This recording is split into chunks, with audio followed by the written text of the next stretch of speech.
नमस्कार मैत्रिणींनो. आज आपण भेंडीची वेगळ्या पद्धतीची भाजी बनवणार आहोत. तर पातळ भाजी बनवणार आहे आपण भेंडीची. तर अशी भेंडी कापून घेतलेली आहे मी. तर अशी अख्खी भेंडी आहे ही.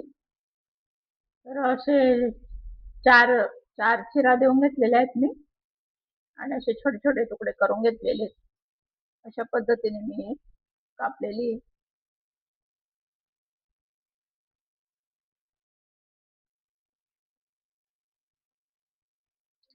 असे छोटे छोटे तुकडे करून घेतले मी त्याचे.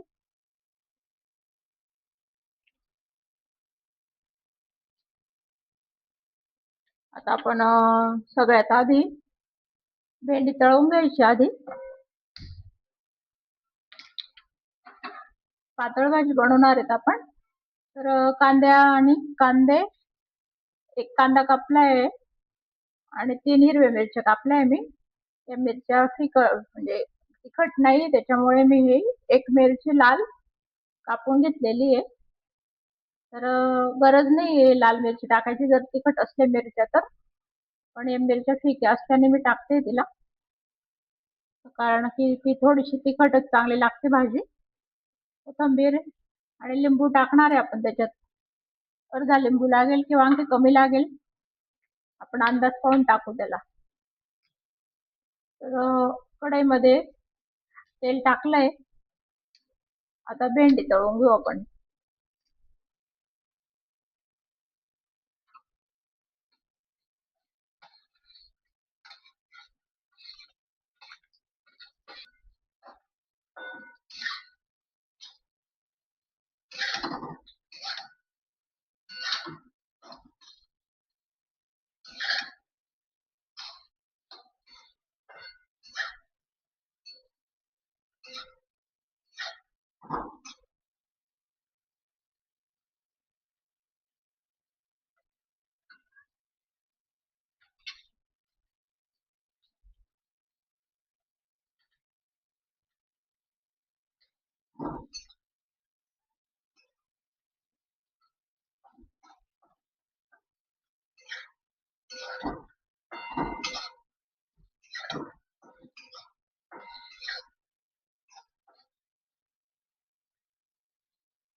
पंचवीस 30% परतली गेल्याने मीठ टाकून द्यायचं थोडं.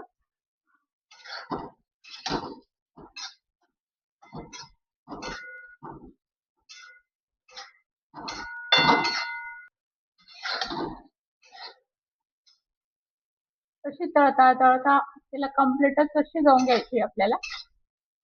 जवळजवळ 95% शिजवून घ्यायची. 95-98%.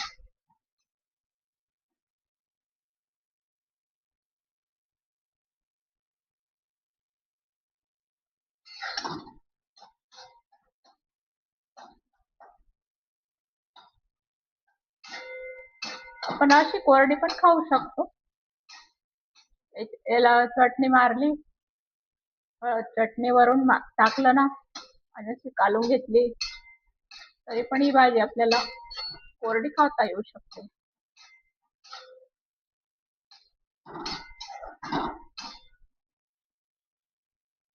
एका वेळेस 2 भाज्या बनवू शकतात. कोरडी आपण काढून घेऊ शकतो अर्धी, आणि अर्धी ओली बनवू शकतो. पण आता ओली बनवण्यासाठी मी थोडीशीच केलेली आहे.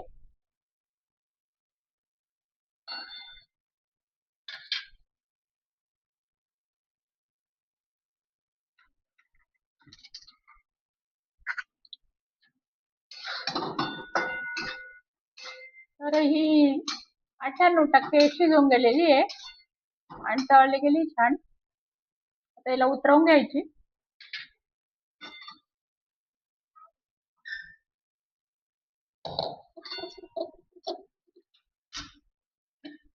स्टीलच्या कढईत फोडणी द्यायची.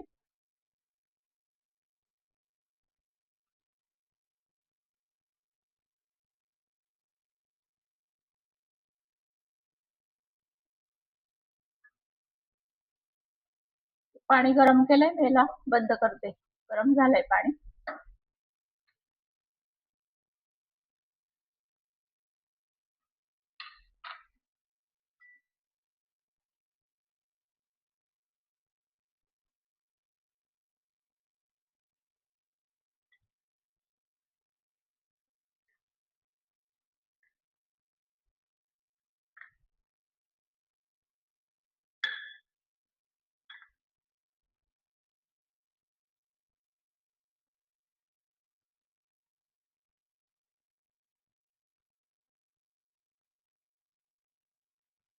तेल तापल्यावर जिरं मोहरी टाकायचं थोडं.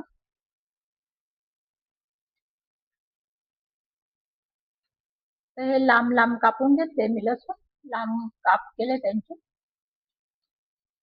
8-10 पाकळ्यांचे.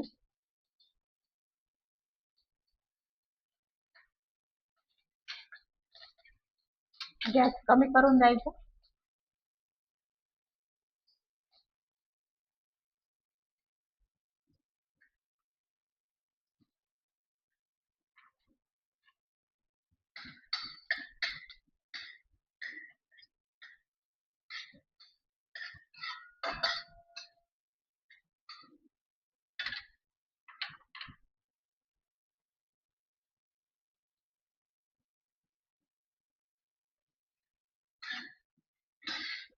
मिरच्या टाकून द्यायच्या.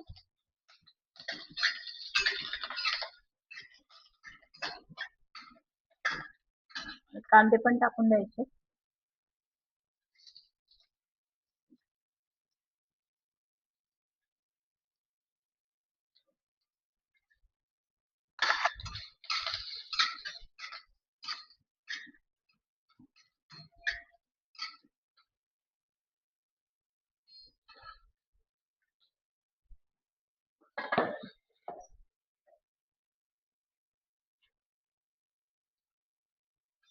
कढीपत्ता टाकून द्यायचा.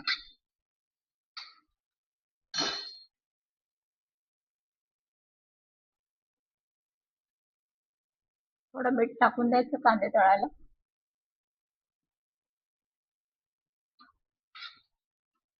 म्हणजे कांदे मिरच्या फिक्या लागत नाही मग भाजीला.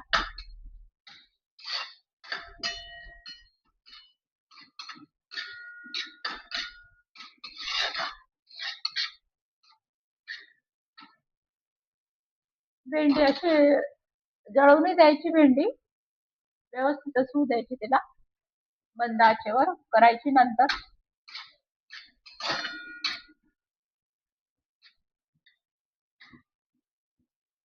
याचा जळकट फ्लेवर लागू शकतो तिचा.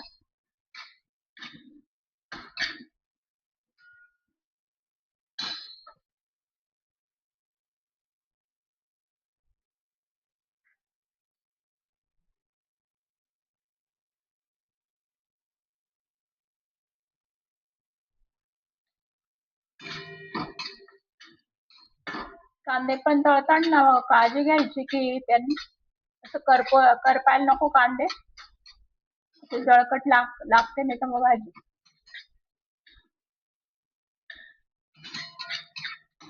तळताना काळजी घ्यायची.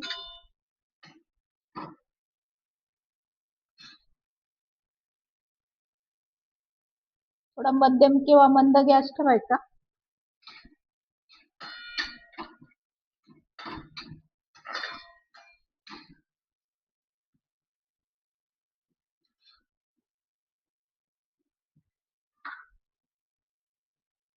अशी हिरवी हिरवी दिसली पाहिजे भेंडी. तिला जास्त ब्राऊन नाही होऊ द्यायची.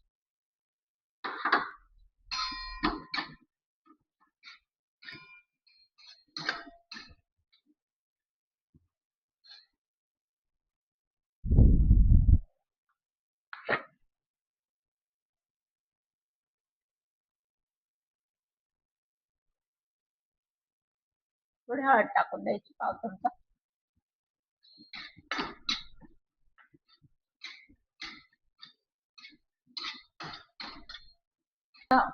व्यवस्थित झाले कांदे मिरच्या. आता थोडं असं पाणी टाकून द्यायचं.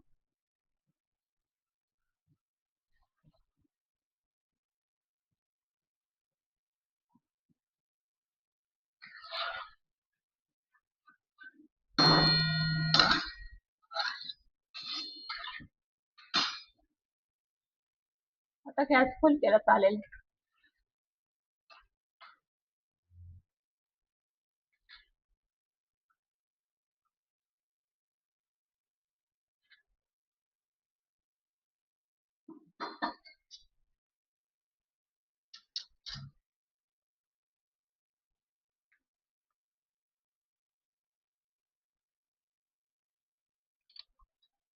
तर रस वाटीत काढून घ्यायचा.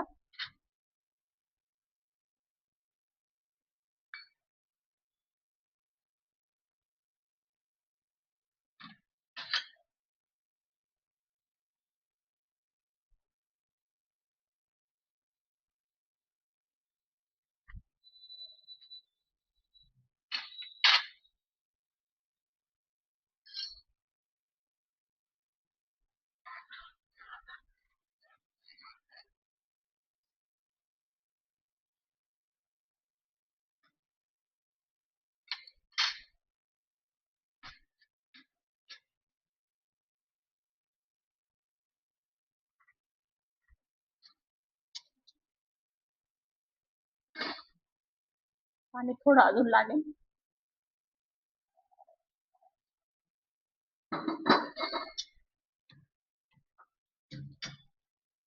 आता अर्धा लिंबाचा रस आहे.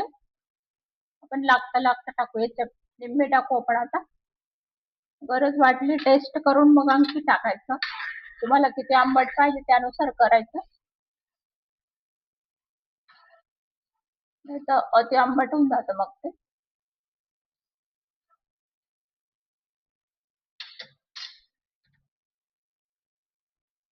आता भेंडी टाकून द्यायची. गॅस बंद करून द्यायचा.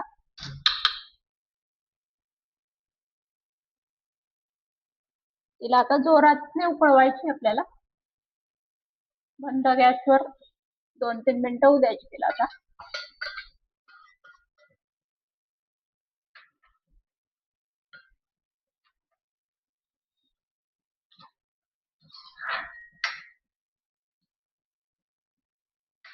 सार फार टेस्टी लागतो. तिखट आणि आंबट चवदार लागतो सार. तर थोडस मंद आचेवर होऊ द्यायचं तिला.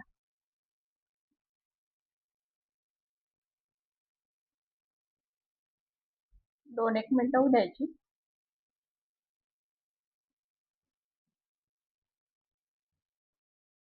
कोथिंबीर टाकून देऊ पण.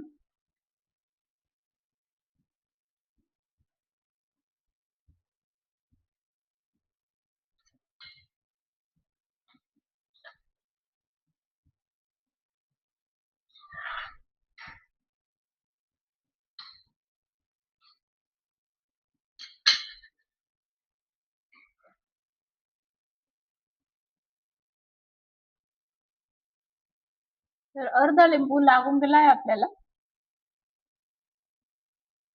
पण अंदाज पाहूनच टाकायचं.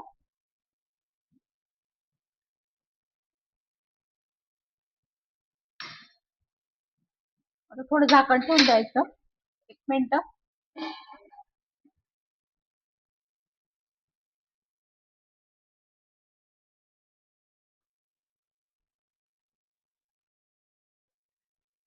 बघू शकता मैत्रिणींनो, आपली भाजी तयार झाली आहे. 2-3 मिनिटं उकळू दिले तिला मंद आचेवर. आता छान मऊ पण झाली ती आणि शिजून पण गेली भेंडी. असं सार पण उरलाय छान. सार असं चिगट पण दिसत नाही.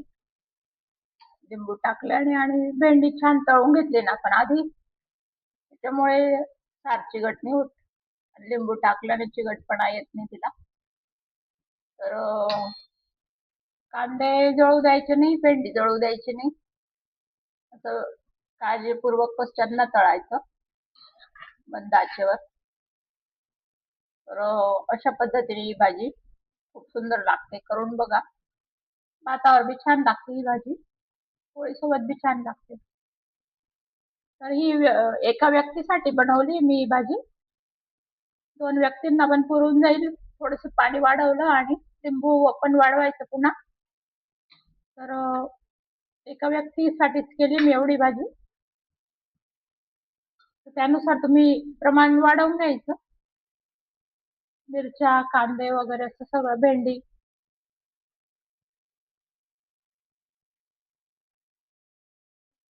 बघू शकता मैत्रिणींनो, अशा प्रकारे आपली पातळ भाजी भेंडीची तयार आहे. माझी रेसिपी आवडल्यास लाईक करा, सबस्क्राईब करा. Thank you. भेटूया अशाच चांगल्या रेसिपी सोबत. तोपर्यंत बाय.